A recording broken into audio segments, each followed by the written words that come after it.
शायरी बिल्किस अमर।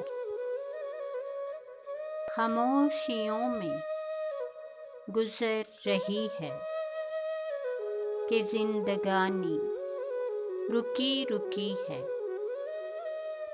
बिछड़ के अपनों से दूर रहना, कहीं खुशी में कोई कमी है।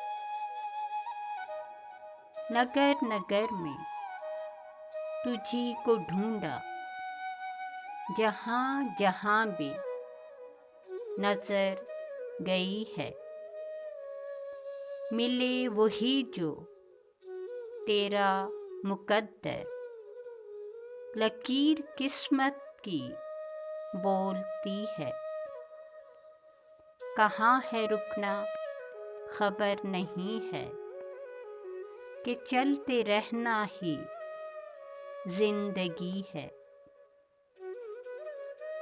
ज़माना जिसकी तलाश में है, दिलों में रहता कोई कोई है।